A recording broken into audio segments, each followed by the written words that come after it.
Hello and welcome, fellow osmologists, to Osmology. I'm Sue. And I'm Ben. And in this episode, we're going back to where we started, telling you how and most importantly, why we started a CUSO, and getting you up to date on how far we've come. My heavens, how far we've come.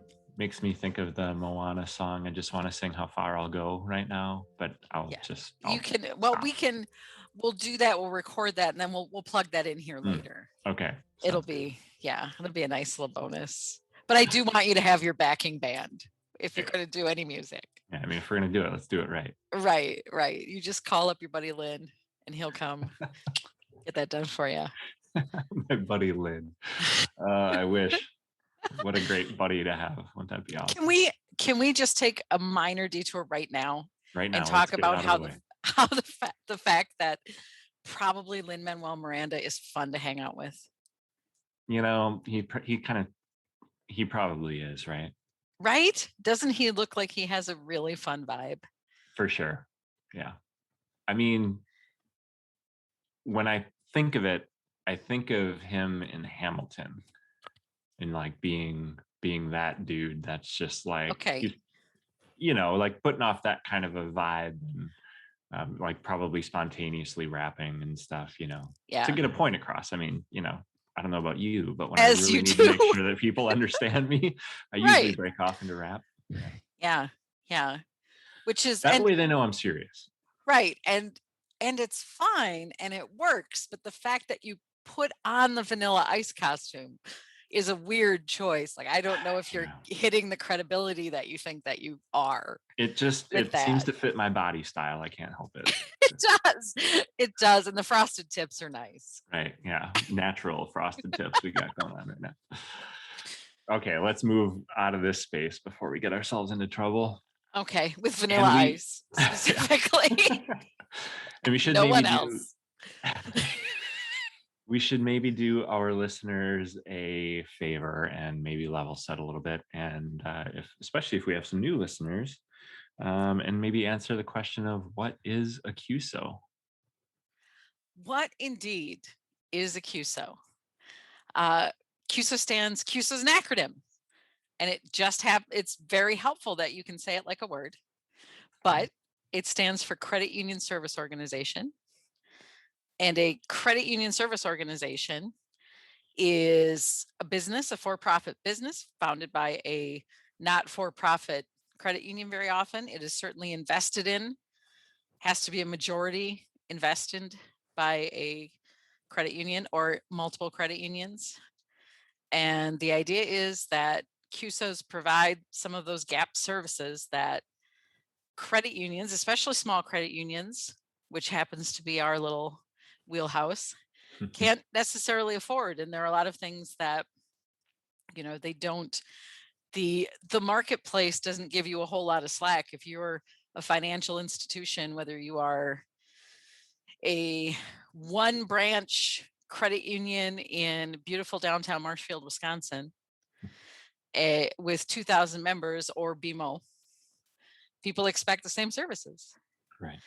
And the same level of professionalism. And so CUSOs can help fill that gap by bringing expertise into the credit union space. Yeah. Was that a good explanation? You did great. Yeah. And our CUSO is maybe a little unique in that we are wholly owned by one credit union. The more common model, I think, is that it's a group of credit unions coming together. But at the same time, there's other credit unions or examples like that where one credit union starts the CUSO.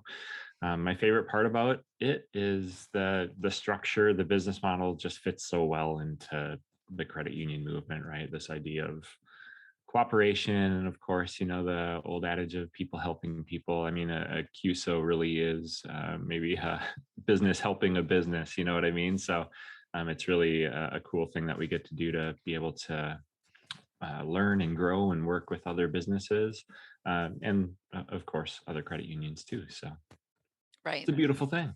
It is a beautiful thing. And I think as people coming from a credit union, as we did, as we do, as we are, as we is, It's this extension of still being able to, because we know it's not businesses, I'm doing air Right. quotes right now, not businesses we're helping, because it's people, Right. you know, and yeah, and it enables us to apply, in this case, some pretty specific skills that we have Right.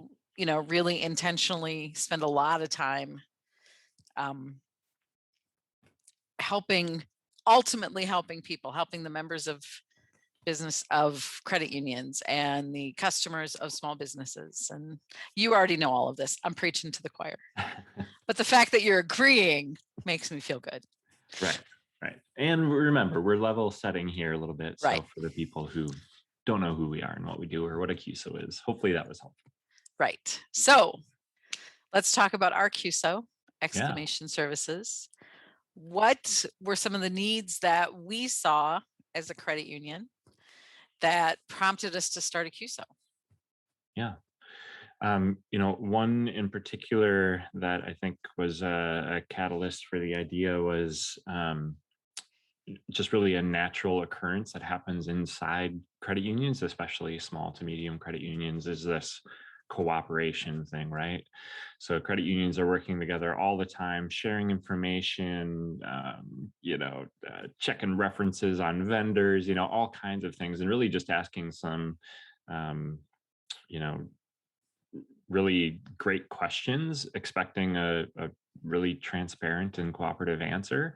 So I'll never forget one of the first days that I worked at our credit union. I got a call from another credit union saying, "Hey, we noticed that you rebranded. Love the work, turned out great. Who'd you use for that, and how much did you pay them?"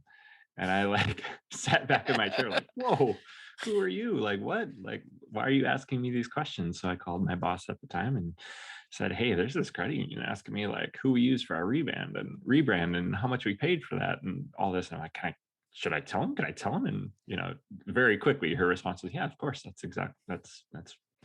what we do. We're a credit union. We cooperate. We share information like that. So do it." And of course, there's maybe some things that we do that the cooperation maybe is more in line with co-opetition, right? We work together, but Mhm. also we do have to, protect our membership and protect our business and things like that. But, um, you know, also, at least speaking on our behalf, I think we do a really great job of cooperating with other credit unions. And so, anyways, that story, I hope, helps illustrate a little bit of where you could see like some needs and some business opportunities that really just came up naturally, as we work together and cooperate with these other credit unions and stuff. Some of us are having the same conversations about, "Oh, I wish I had some help in this area," or here's this thing that this vendor is providing for me, but I can't believe how much we pay for it, or whatever. So just some really common recurring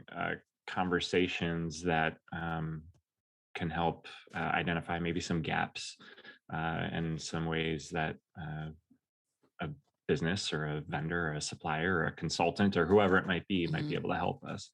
And so for us, to be able to identify some of those needs and then look around our own organization and see, hey, who on our team might be able to help other credit unions, other businesses with this kind of work. And as you mentioned previously, we have a very specific set of skills, uh, It's a and we will particular set of we will skills, I find think. you and we will help you. um, it was a really, I don't want to say easy, but it was just really logical to look around and identify where we maybe had some extra capacity or where we could see ways that our team could grow in a way that was mutually beneficial both to our parent credit union Mhm. and our clients. So, we really, built out our marketing team to be bigger than it probably would be in a credit union our side. Same with, some of our other teams, IT and such. And, the idea there is that those particular skills and the extra time can be used both to do some things that a small credit union maybe wouldn't be doing and to help other credit unions and small businesses, nonprofits. So So that idea of economies of scale, and really bringing Mm. in next level talent to help everyone do better and be better is, kind of where it all started for us. And I think speaking from the employee side of that, as a person who got to go from doing marketing for a credit union to being in the marketing part of a CUSO, like the idea of being able to say, y- this is what I do now. This is my whole job, Mhm. and to apply it to especially to be able to apply it to all sorts of different clients and be able to think at that top level strategy too, and not be within the silo of your one little. I think I'm already teasing our next question is where I've already gone down this. I'm so excited about talking about how much I love. It's all about me. How much I love, especially because I know it's tangential, and then I promise I'm going to get us back on track. But I think anyone who has worked in a credit union, and we've certainly gotten confirmation as we have worked with credit union clients, know this feeling of like, well, maybe your title is marketing, but you do marketing and then you do uh, mortgage loans and you are maintenance, and also you make gift baskets. Right. And to be able to really just apply. And here's the thing, people at credit unions are so good at that kind of flexibility. For sure. And the attitude that they bring to it is like, okay, well, now I need to plunge the toilet, and then I'm going to, I'm going to approve a mortgage, and then I'm going to do, this thing. And the attitude of just endless flexibility is awesome within a credit union. Uh, and I think rather than saying, well, we're not flexible, we just do this thing, I think what that has done is we've sort of brought that attitude to, we're going to do video, we're going to specialize in graphic design and video and content writing and all of, you know, and everyone on our team sort of flexes in between the mindsets for all of those things too. Mhm. And if we needed to plunge a toilet, we probably would plunge a toilet. Yeah, you just got to ask. Yeah. I probably don't advertise that Right. as one of our offerings though. I'd prefer, yeah. Yeah. So, our QSO is uh not a little baby QSO anymore, but it's also not old or been around for, decades or anything like that. It started in 2018, and it takes a little bit for the wheels to get moving and everything. But we have been around for a while and been doing some work for some clients, and also expanding our team and stuff like that. So what would you say have been, and you've already teased a little bit of this, but what would you say have been some of the most rewarding things that have happened as a result of starting the QSO? Good question, especially since I already started answering it. But my specific answer to that is uh, knowing, getting into actually doing some of the work. We looked at what we thought the gaps were in the market, and just like any other business, you do your homework, but at a certain point, it's a leap of faith to say, well, we think we're going to have clients that are going to need us, and we think that whatever our pricing model is better than competitive, and we think that we can do this work for an amount that credit unions can afford. And to see, probably one of the most rewarding things for me has been to see all of that come true, to be Mm. able to say, no, we actually can, we have the level of expertise to give professional, I totally, this is me being totally unbiased, really good work. Yeah. And to do it at a price point that credit unions can afford. We can understand credit unions and small businesses and nonprofits, realizing once we got out into the marketplace to be able to say, oh no, we actually do understand what your challenges are. We actually can see how we can, apply what we do to help you. And we can do it in a way that doesn't break your budget, Right. and have that come true time and time again is, to me, that's so rewarding. That's like we found our calling, not to be over dramatic, but Yeah. Yeah. we found it, and we were right about it, you Right. know, and people needed it. And even knowing that some of the people that we talk to, our little tagline is do what you do, what was it, do what you do best and we'll do the rest. We go into some of these conversations with the awareness that when people are thinking about marketing or thinking about IT, because they are not marketing or IT people, they're thinking like, ugh, I don't want, I don't want to do with it. I don't want to think about it. You know, I know it's a necessary evil, more air quotes, to Mm, some people. And for us, it's like it's what we love. right. So you don't have to feel, person at a business or nonprofit or credit union, you don't have to feel sad that you have to think about marketing. Like, this is what we love to do. We're going to Right. have fun doing it. We're going to have a good time. And not that it's all about good times. It's very businessy, but we're going to build a great relationship with you, and we are going to just lift that right off you. So it doesn't have to be marketing, doesn't have to be yucky. Right. Yeah. Yeah. I'm with you. I think, to get acknowledgement that there was a demand for, that initial idea that we had, um, feels really good. And, to know that there's interest per not necessarily now. I'm really, grateful, hopeful, thankful for, kind of like the blank canvas that still exists, even though we are, I feel like every day, every week, every month, every year, Mhm. like focusing in on really what we do best and ways that we can truly help people. Um, I think that that's been a really cool thing. And yeah, I just have to add that, um, I think that the opportunity that the CUSO provides each of us as people and also our parent organization, Simplicity Credit Union, to deepen relationships with other credit unions and, um, small businesses and, tugging on the heartstrings a little bit, nonprofits.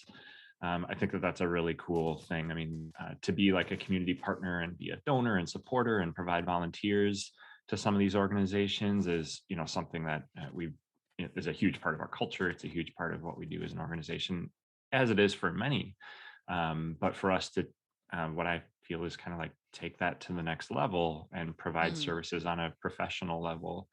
I think just, even though people might pay us to do that work, I think it does really help deepen that relationship because without us being there and doing that for them, not to say that they would be stuck out on an island or anything like that, they would have to get that work from someone else Mhm. and maybe someone that doesn't, you know, think and lead the way that we do. So I just Right. think that's been a really, really cool opportunity for sure.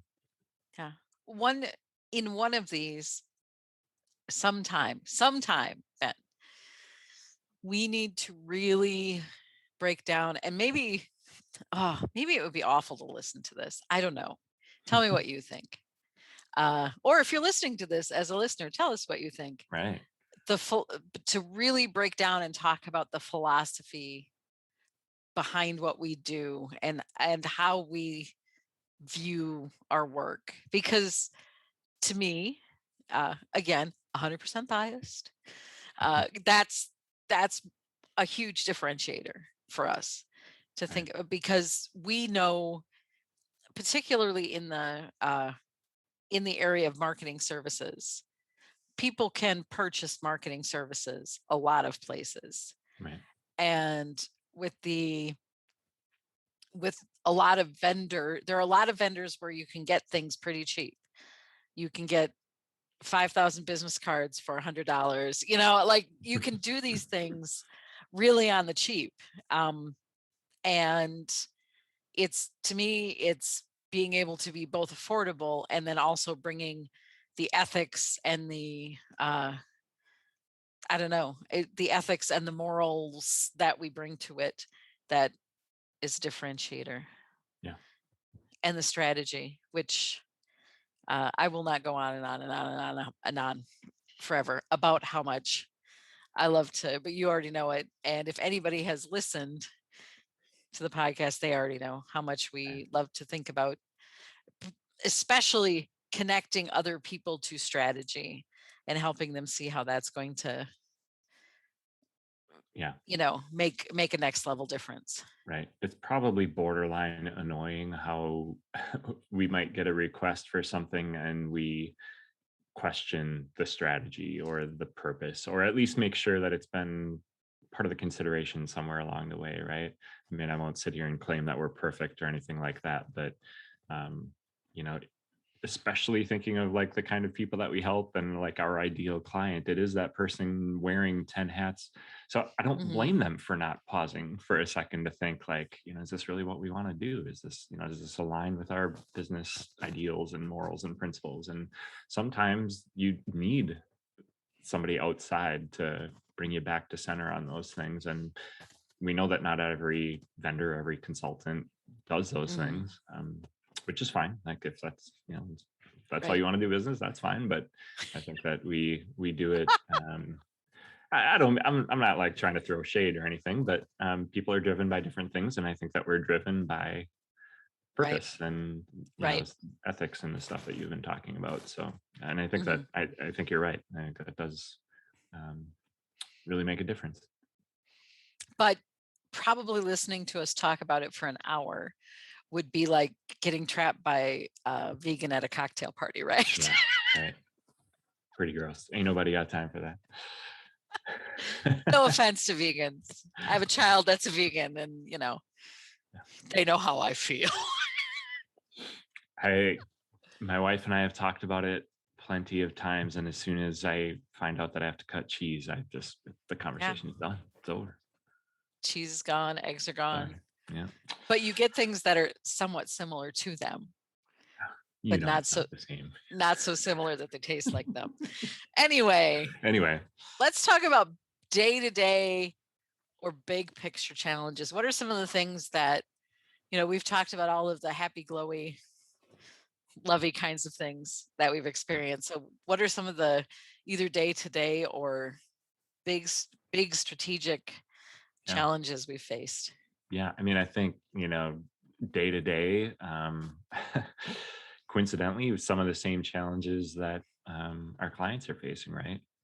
Multiple hats, Mhm. limited resources, all of those kinds of things. But, at the end of the day, you have to just do your best with those things and keep your eye on the future and, hopefully continue to build and grow something that is truly sustainable and allows for the capacity to do good creative work. And so, yeah, for sure. Like the calendar day to day is definitely a huge challenge for sure for all of us. Um, and that um, constant challenge of like understanding the top priority or Mhm.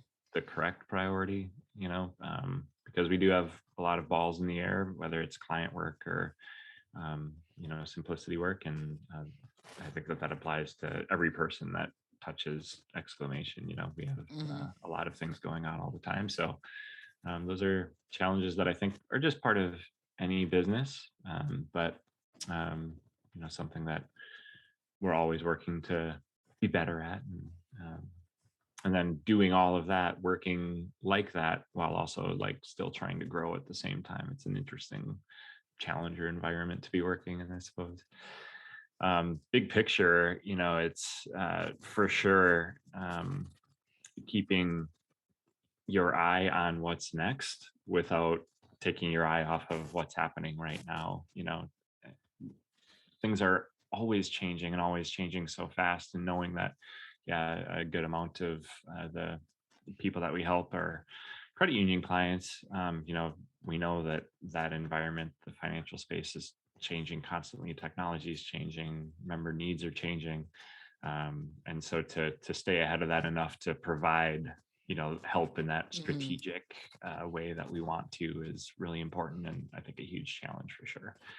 I think it's really interesting, maybe a little daunting to like sit back and think about the kind of work that we're doing right now, the kind of people that we're doing it for, and then to like try and imagine fast forwarding 5 years and thinking what might be different, because I think it's going to have to be Mhm. very different, maybe even new lines of work. But um, I don't know. I'm excited to identify that and work through those next steps and get to wherever Yeah. we might be. Yeah. And speaking as the resident veteran, I can tell you the pace of things has accelerated exponentially. Right. You know,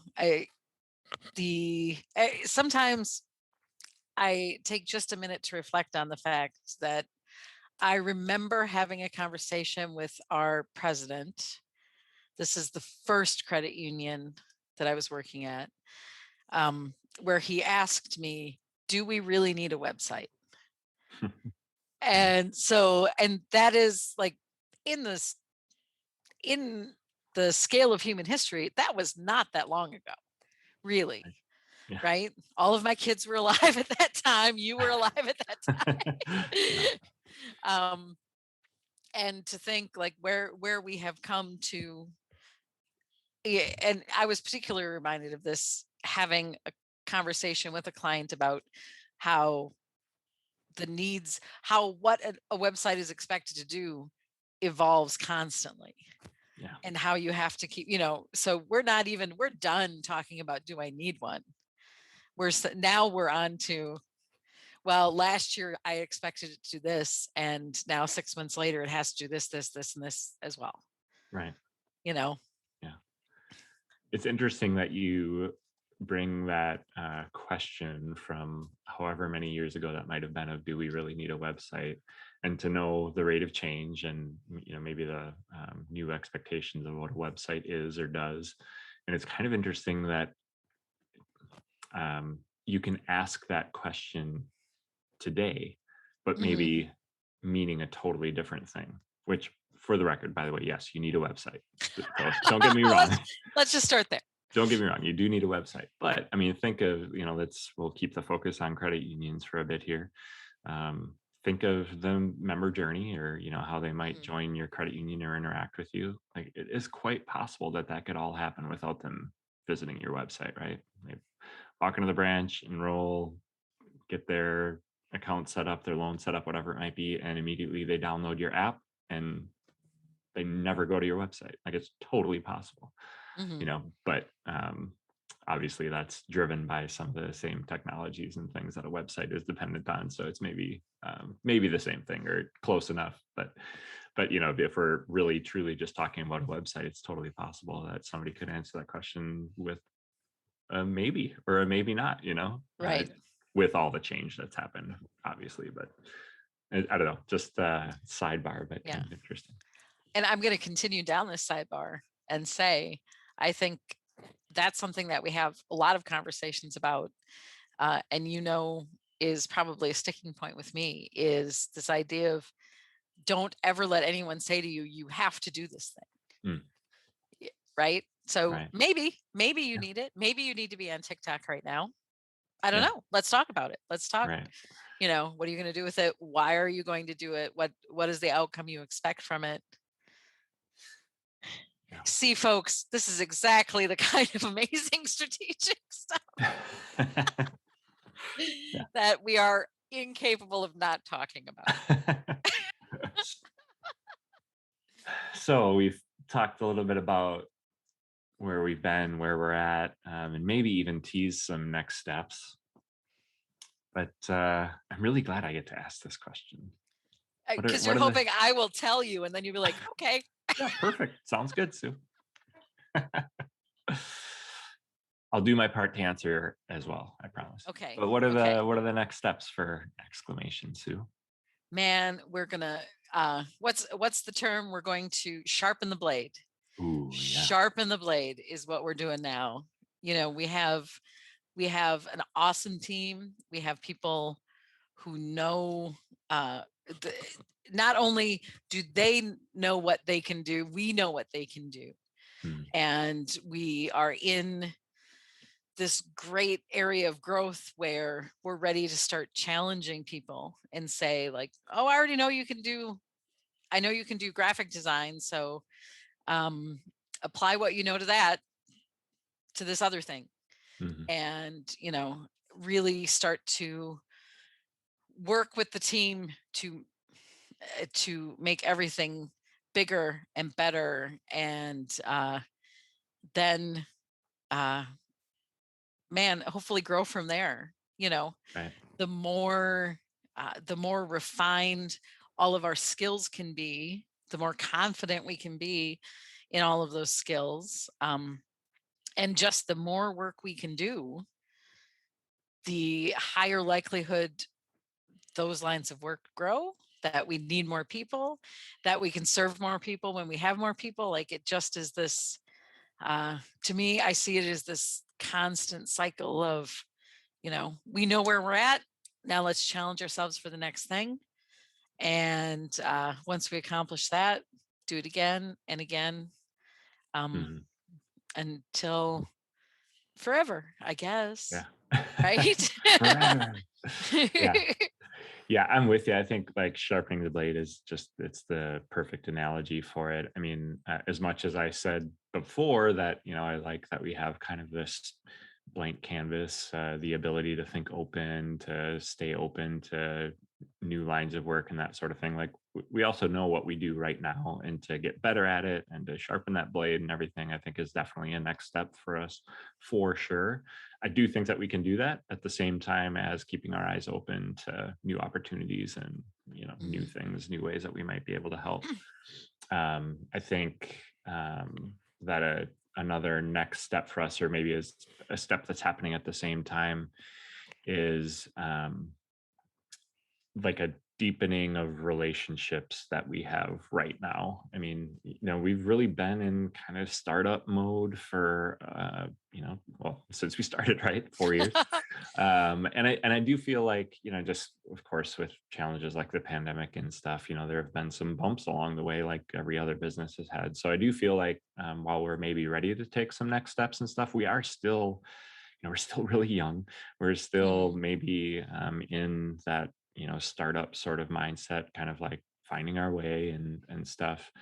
But like I said, I think we know enough about who we are and what we do now, and ways that can make us a truly healthy and sustainable business and stuff, that I think to share um, that with people in a more in a deeper way, I guess, Mhm. is a thing that I think we're ready to do. There's some organizations that we've been helping for a while now, and to take a next step with them, I think is a next step for us, and the growth can just kind of snowball from there. At least that's the picture that I paint in my head, is this really nice natural way of growing with our current clients while also staying open to new Mhm. people and new organizations. And I'm really excited. I'm really excited for what's next for sure. Well, and I think our our mindset, coming from the credit union world, knowing that the more you put into what you do, the more it yields, and most importantly, the more possibilities it yields. Mhm. Have this real fundamental understanding that it's not just a slogan on a door, like being committed to the success of our client. What we know is the more that we can do to help our clients succeed, uh, deeper those relationships can be.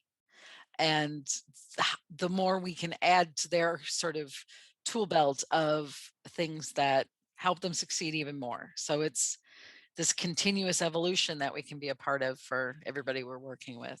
Mhm. And it's that to me is really exciting. Before we move on, can I circle you back to the pandemic? Sure.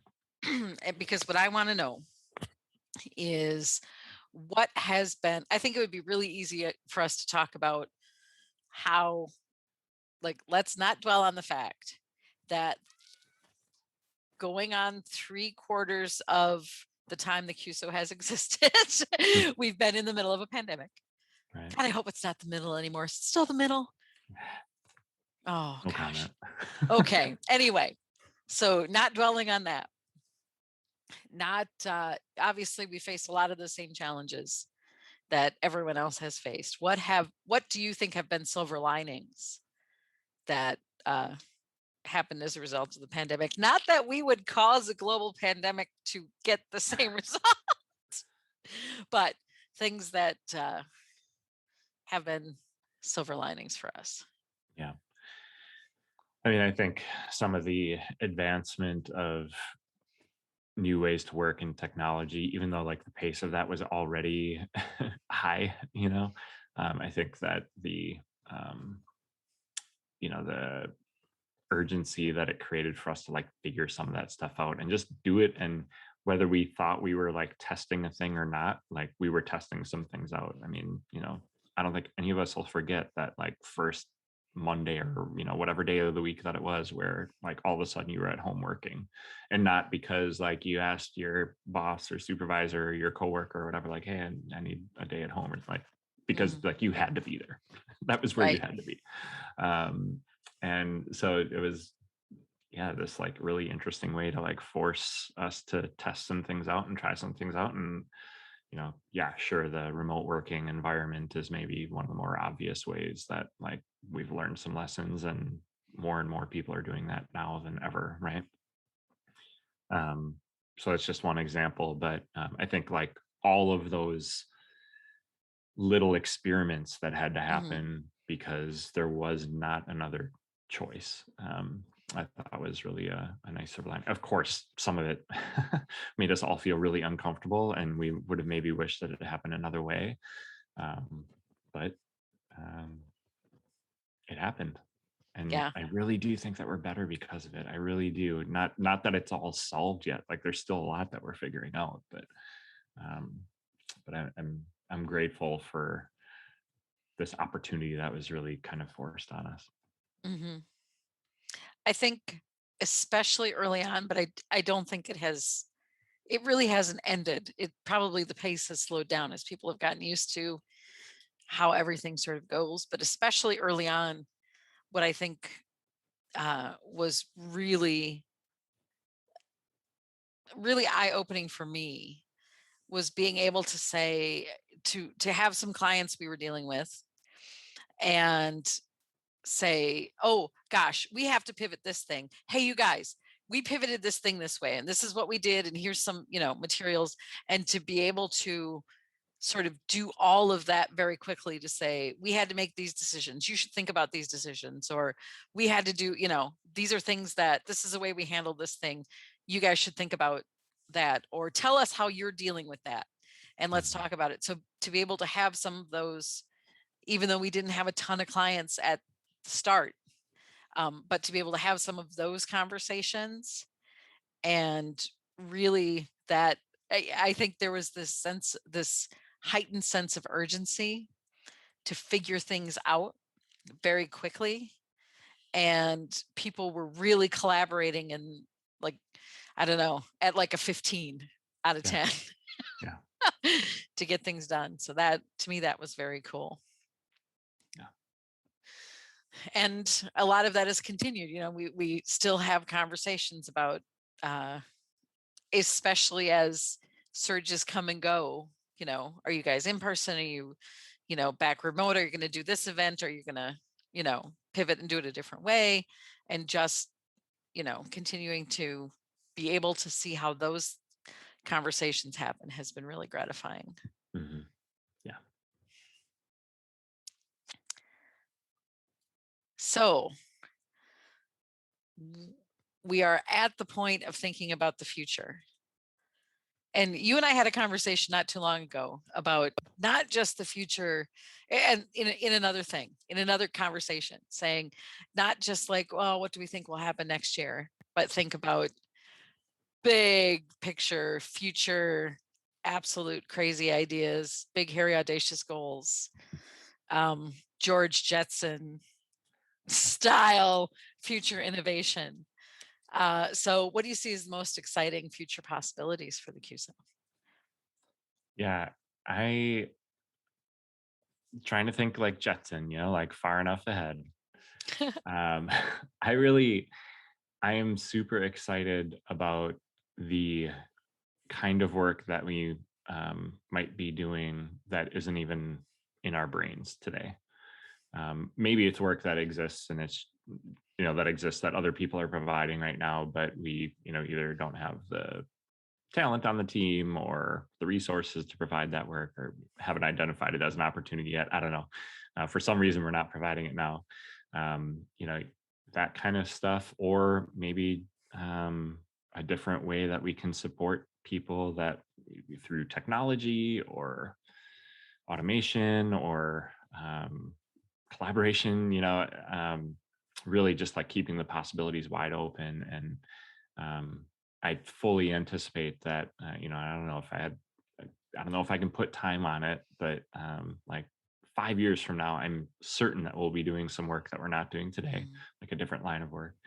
10, 15 years from now, who knows? Maybe it's a totally new solution, a totally new way of doing things. That at the end of the day, if we remain purpose driven and thinking strategically and stuff, I'm really confident that we'll be doing it and doing it in a way that's right in line with our values and about doing the things that we love, working together with people. I think that that's something that really drives us is this this idea that we should love what we're doing, you should love what you're doing, and if we're all really in a happy place and doing a thing that we love, we're all doing our best work, and the best result comes from that. So, yeah, if I had some idea for precisely what Mhm. that work might look like or what it would be, we'd probably be working on it right now. But um, I'm really, really excited about the unknowns. Yeah. And I'm going to yes and you and say all of that, and we become an example for the kind of ethical, moral, purpose-driven uh, vendor Mhm. partner that everyone should expect to be working with. So Right. people who that we hang on to this idea that um, our purpose, when you become our client, your purpose becomes our purpose, Mm. and we are genuinely invested in your success. It's not just a thing that we put on a PowerPoint presentation and said, you could get, I don't know, here's the data that you should be able to see based on this other client, and we're invested in your success. But to genuinely say, like, we rise when you rise. Mhm. And if other people are not telling you that, then you should find someone who will. And to really be a role model for that, to me, would be, that's like next level, best case scenario for us. Right. Yeah. Well said. That was like mic drop stuff right there. Boom. Good That's, job. I mean, that makes this a really good time to start wrapping up, right? I suppose so. Yeah. Well, yeah. Oh goodness. I just want to brainstorm with you and talk about Yeah. what we just talked about and what's going to happen in 5 years. We'll Yeah. save See, that. this is why people can't have meetings with us. Right. This is why we are this is why nobody likes us and we can't have friends, Ben, because this is where we go. I've got plenty of friends. I got all two of them really like Do me. you, So both of yeah. them?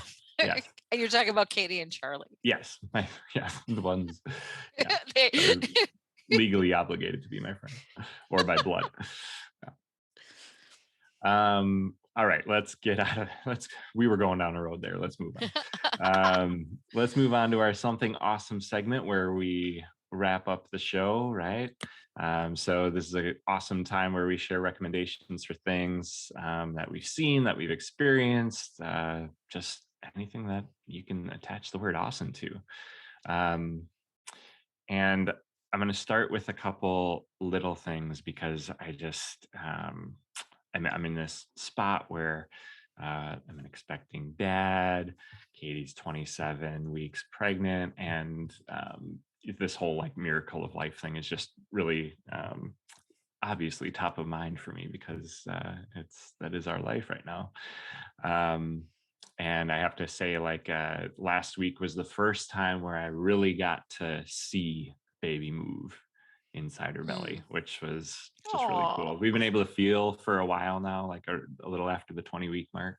But to see, I mean, it's also a little funky, kind of looks like alien poking out, sort of thing. But it's just to see that there's life in there is just absolutely amazing. It's just unreal. But yeah, it's mind-boggling, amazing, and it's going so fast. I can't wait to meet her. But so excited. The other thing that I have to just share is, and I might just be trying to like pick myself up a little bit here in the dead Wisconsin winter on a day where it's literally -6 right now. That's no joke for anybody who might be listening for a yeah. warmer or listening from a warmer climate. But Right. And if you're listening from Wisconsin, we should say, and that's without the wind chill. yeah, without the wind, that's the wind really is what gets you. Yeah, but um again, just kind of appreciating some little things. The My windows that I'm looking out right now have like the little frost chunks in the corner, and they're really pretty. Even though it hurts to go outside sometimes, like you get to come into something warm. And I'm just grateful. I know that there are people that don't have that opportunity. So we had a fire in the fireplace last night, and I don't know, it was Oh, just, I must have been in like a reflective mood last night or something, because I was able to just kind of like pause for a second and like appreciate the seasons. And like the warmth of the fire feels great because it's really cold outside, and like those things go hand in hand. And um just really, I don't know, in a grateful state of mind right now. But I am going to share something because I feel obligated to like share a link or something that people can read more on. And this was shared. Well, I found the link that we'll share, I found because of a really great article that our teammate Alex shared with our team about using inclusive language. So, what we'll share is actually a page from the American Psychological Association, all about inclusive language guidelines. And the page, to forewarn you, is a mile and a half long. It's a huge page full of awesome information about person first and identity first language, identity related terms, age, disability status, things like that, and just a way to reframe or change the language that you use to describe people. So, as an example, instead of an alcoholic, you would describe them as a person with alcohol use disorder. Now, I won't at all claim to say that I have this perfected or that I'm doing it all the time. Actually, not officially a New Year's resolution or anything like that, but I've really been trying to cut down on saying guys, like, see you next time, see you guys, hey guys, because a lot of the time, especially at work, on a team where I am the only guy, I am not talking to just guys. So, and just definitely a Midwestern sort of habit that's part of our dialect, and really difficult habit to break. But that's just one example of a way to change your language to be a little more inclusive and stuff. So, sorry if the page or the link that I'll share is overwhelming, but maybe focus on one thing there, start somewhere, and simple change for us to create and do to be a little more inclusive. So yeah. After Alex shared that article yesterday, and I read through it, I realized within an hour, right directly previous to her sharing that, I had done two of those things. yeah, So everybody has a little work to do, right. you know. Yeah. Awesome. Great share. So mine definitely is taking a right turn, left turn, whatever, a different turn. Uh and despite the fact, so this it was tough for me to choose. Um because I'm in the middle of reading one book and I've read another book, and then also we just finished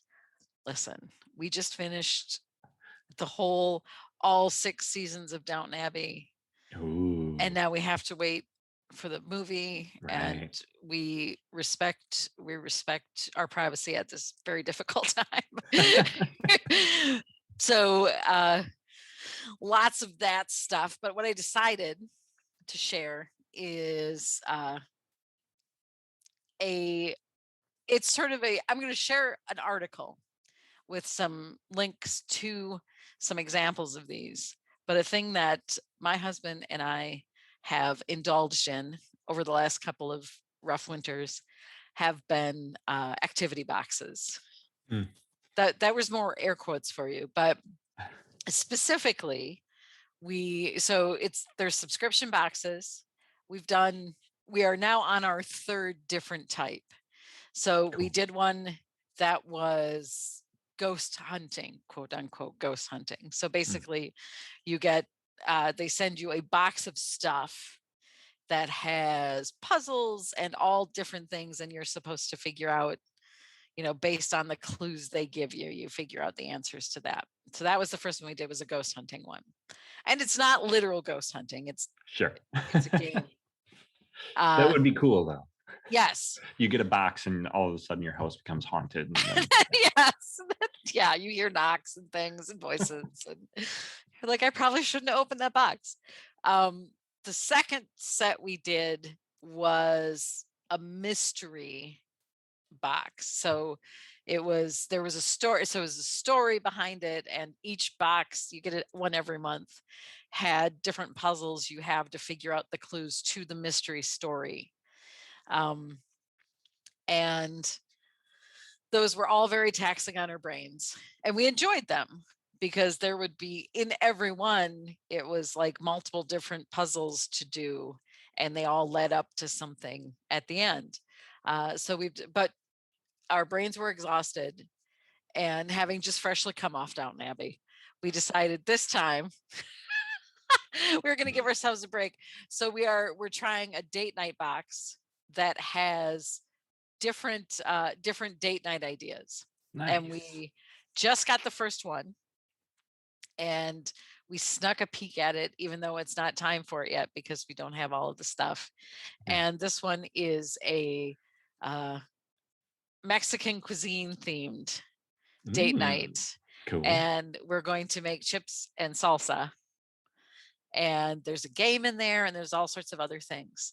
So very excited about that. Do not know how that will go. But this is me saying, if you are, we do not have an empty nest because we have one that hangs on. Okay. Yeah. We have one still living with us, but he wants nothing to do with us. So we do have time alone. And you get to this point, again, talking about the Wisconsin winter, you get to this point in winter where you're like, I am not going to do things because that would require me going outside in the dark when it's cold, and I'm Right. doing none of that. So rather than sitting and watching 6 seasons of Downton Abbey in 2 months, you could do something like a date night box. And we have always thoroughly enjoyed it. Just a little puttery, silly thing to Yeah. do. So I'm going to share an article that has some links to all different types of date night boxes that you can do. Yeah. Awesome. Super Yeah. cool. Super fun. I can definitely see how just like even the nudge or the idea of a date night can be helpful. Right. Just especially, I mean, really not to linger or bash on the Wisconsin winter too bad. It is a beautiful season, but it can get long, and Right. the ideas can run out. So I can see how that could be super helpful. I'm excited to see it. Yeah. Yeah. It'll be fun. Cool. So speaking of the links that I'm going to share, Mm. you will be able to find those links on our podcast as well as on our blog at exclamationcuso.com/blog. So any of the links that we share will be right there along with our podcast episodes. Speaking of podcast episodes, you can find us on your favorite podcast app. Or you can jump over to our blog, exclamationcuso.com/blog, as I previously mentioned. You can see all of our episodes there. And as a bonus, you can, if you do not have time to go through 3 seasons, this is our fourth This is our season. fourth This season. is Big deal. episode number 1, season number 4. Right. If you don't have time to go through all of those, you can also jump into some of those blogs and see some of the links we've shared for all of this awesome stuff. And there's lots of cool, especially season 3, episode 12, our last episode. We had our team on, we had a ton of links. Yeah. So lots of cool stuff to explore out there on our blog. So much stuff. So much stuff. Well, as always, friends, thanks for tuning in. This is Sue and Ben, your self-proclaimed professors of awesomology, reminding you that life's awesome if you make it awesome. We'll see you next time.